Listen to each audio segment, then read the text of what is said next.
We spend a great deal of time talking about currencies, how low the loonie is going, how high the US dollar is going. Well, today we want to give you some practical information on what that means for you as an investor and how to take that information and do something with it. I'm joined by Cathy Carlin. She is Senior Portfolio Manager of the TD Core Equity Portfolios with some insight on what to do with it all. Thanks for joining us. Thank you. Okay, let's start off with just what I said. We hear often from economists where the currency is going.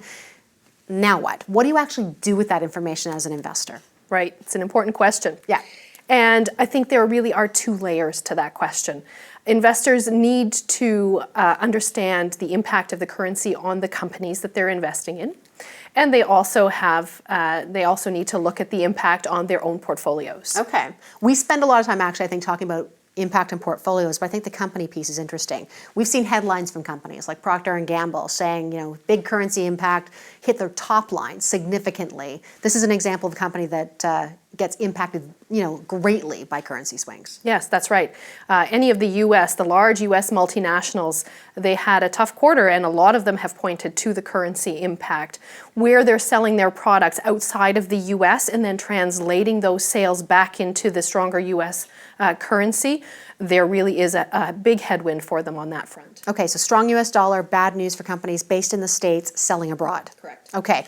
What is an example of a company that is more neutral? It doesn't get impacted by the strong US dollar. Right, any company in the US that's a little more domestically oriented, something like Home Depot, where 90% of their sales are in the US, that won't have the same kind of headwind from currency that a large multinational would. Okay, what is on the other side of the spectrum then? Companies that benefit from a strong US dollar. So on that front, we could look at some of the Canadian companies where the costs are in the lower Canadian dollars, and they have product that they're selling into the US dollars at the higher US dollar price. Traditionally, investors have always thought about the pulp and paper segment where they're harvesting the trees here and then they're selling the lumber into the US. So that is traditionally thought of as a beneficiary. So again, the Canadian exporter story just firing up once that loonie gets low against the US dollar. Okay, so that is from a company perspective, who does well from a currency standpoint. The next layer you said is the investor. So tell us more about that. Well, investors need to look at their portfolios, and from an investor's perspective, they have certainly had a very strong tailwind from the strong US dollar over the past 9 months or so on their US holdings. You've brought in a couple charts. Let's pull one up now. We're taking a look at Home Depot. What are we looking at in this chart? So this chart plots two lines. It plots the share price return of Home Depot stock in US dollars, that's the lower line, and also in Canadian dollars, and that's the higher line. So you can see Home Depot's done very well. For Canadian investors holding that stock, they've done even better than the US. Now, Procter & Gamble, other stock you were talking about, let's bring that one up. Again, two lines here. And Procter & Gamble, the company you talked about that had their own issues with currency in their own operations. That's right. And so the stock in US dollars has been fairly neutral over the time frame that we have pulled up here. Went up a little bit, it's come back down again. But for Canadian investors having held Procter & Gamble in their portfolios, they've actually done okay, and that's been fully because of the currency tailwind. So tell me, if someone's listening right now, should this be the filter through which they look at stocks from here on forward, just put currency front and center in terms of how they choose their investments? Well, not necessarily. It is certainly a consideration, but not the consideration.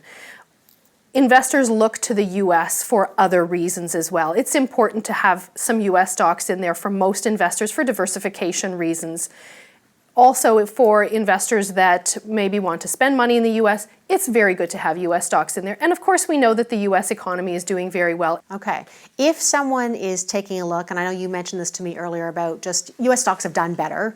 They've performed better than, unfortunately, some of their Canadian counterparts in lots of ways. But if they choose to rebalance, where would you say is, what direction should things be rebalanced into right now? Well, if an investor is looking at the portfolio, sees now the US holdings are really too big in the context of the overall portfolio because they've done so well, rebalancing, as you say, is a very good idea. So investors can think about that. They could sell down the positions in the US and move them back into Canada, so repatriating some of that capital. And there, the consideration could be looking for Canadian companies that have exposure to the stronger US economy. So a company like Gildan Activewear that sells 88% of their product into the US. Yeah, good example of one of those Canadian exporters once again. Cathy, thanks so much. Thank you. Cathy Carlin, Senior Portfolio manager with the TD Core Equity Portfolios, and a reminder to speak to your advisor about what strategies work for you. I'm Kim Parley. Thanks so much for watching.